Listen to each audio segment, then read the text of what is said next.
আসসালামু আলাইকুম। আমরা সকাল, সকাল আরকি চলে আসলাম। যেহেতু আমাদের এখন রমজান মাস। রমজান মাসে আমরা সেহরির পরে খাওয়া-দাওয়ার পরে কিন্তু একটু ঘুমাই এবং ঘুমানোর পরে কিন্তু আমরা ডিম তুলতে আসি এবং আমরা এর আগে সকাল ৭ টার মাঝেই তুলছিলাম। এখন যেহেতু রমজান মাস রোজা থাকা হয় এবং সেহরির পরে আমরা একটু ঘুমাই। আর যেহেতু এখন আমাদের আসতে ৮টা প্লাস হয়ে যায় এবং ইনশাআল্লাহ এখন আমাদের ডিমের প্রোডাকশনটাও ভালো আছে এবং ডিমের প্রোডাকশন ভালো থাকার জন্য আমরা যে ঔষধগুলো আরকি ব্যবহার করি,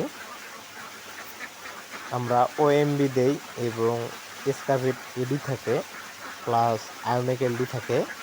এই ৩ টা আমাদের আরকি পর্যায়ক্রমে খাওয়া যায়। আর বাড়তি যে একটা আমাদের খাবার আছে, বাড়তি খাবারটাও কিন্তু আমরা হাঁসকে ২ বেলাই খাওয়াই। আর বাড়তি খাবারটা হচ্ছে গিয়ে আমাদের পুকুরে আমরা পানা এনে রাখছি এবং বাহিরে আরকি ছেড়ে দিয়ে রাখি। আমাদের এইগুলো হচ্ছে বাড়তি খাবার। আর আমরা ২ বেলা যেহেতু বাহিরে রাখি, আমরা সকাল ১০টার সময় বাহিরে যেয়ে ছেড়ে দিই আমাদের পুকুরে। আমরা ফুললি ১টার সময় ঘরে ঢুকাই এবং আবারও ৩টার পরে কিন্তু আমাদের হাঁসগুলোকে আমরা বাহিরে ছেড়ে দেই।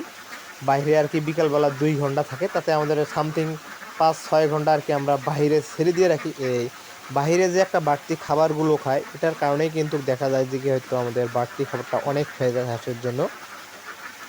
সেজন্য কিন্তু আমাদের ডিমের প্রোডাকশনটা ইনশাআল্লাহ অনেক ভালো আছে।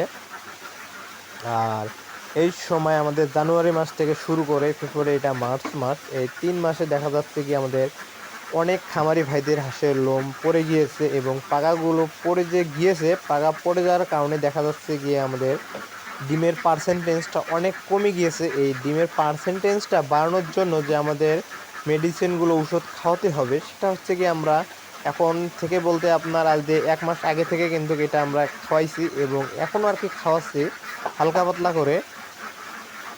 যেহেতু আমরা ওএমবি কিন্তু বলছিলাম প্রথমে যে ওএমবির সাথে আমরা হিমোফিল দিছি এবং জিঙ্ক বি আছে।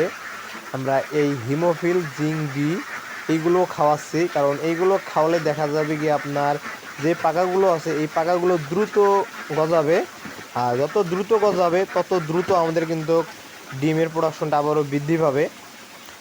আর আমাদের এখন সামনে যেহেতু গরমকাল আসতেছে, আর আমরা বাড়তি খাবার হিসেবে হাঁসকেও কিন্তু আমরা কলা গাছ খাওয়াই। এর আগে আমি ভিডিওতে একটা দিয়েছিলাম যে আমরা কলা গাছ খাওয়ানো এখন থেকে অল্প করে আর কি খাওয়ানো শুরু করে দিয়েছি, কারণ সামনে যেহেতু আমাদের চৈত মাস আসতেছে এবং প্রচণ্ড পরিমাণে গরমে কিন্তু আমাদের হাঁসগুলো অনেক ক্লান্ত হয়ে যায়। সেজন্য আর কি আমরা এখন থেকে যদি হালকা করে একটু কলা গাছ খাওয়া যায়, ইনশাল্লাহ সামনে কোনো সমস্যা হবে না। যেহেতু আমাদের বেশিরভাগ যদি আমরা কলা গাছ খাওয়াই, তাহলে দেখা যাবে হয়তো হাঁসকে ঠান্ডা লাগবে বা হাঁসকে সর্দি লাগবে। যদি হাঁসের সর্দি লাগে তাহলে কিন্তু দেখা যাবে হয়তো অনেক সমস্যা দেখা দিতে পারে।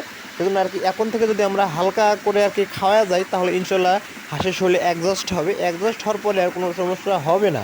সেজন্য আর কি আমরা কলা গাছ খাওয়াইতে পারি এবং কলা গাছ খাওয়ালে হাঁসের কোনো সমস্যা হয় না, হাঁস আপনার সুস্থই থাকে। এটা হাঁসের জন্য একটা বাড়তি খাবার এবং গরমকালে হাঁসের জন্য একটা ভালো দিক হয়ে যায়, হাঁসের শরীর ঠান্ডা থাকে। সেজন্য কিন্তু আমরা কলা গাছ তো খাওয়াইতে পারি, প্লাস হাঁসের জন্য আমরা কুচরি পানা আছে এবং ছোটো যে খুদি পানাগুলো আছে এইগুলো কিন্তু আমরা হাঁসকে খাওয়াই। প্লাস আরও আমাদের বাড়তি ছেড়ে দিয়ে থাকি আর কি, আমাদের সাইড দিয়ে আর কি ঘাস লতা পাতা এইগুলো খায় আমাদের হাঁসগুলো। সেজন্য আর কি হাঁস যদি আপনার বাড়তি একটা খাবার খায়, তাহলে দেখা যায় যে আপনার হাঁসের ডিমের প্রোডাকশনটা অনেক ভালো থাকে এবং হাঁসও আপনার সুস্থ থাকে। আল্লাহ হাফেজ।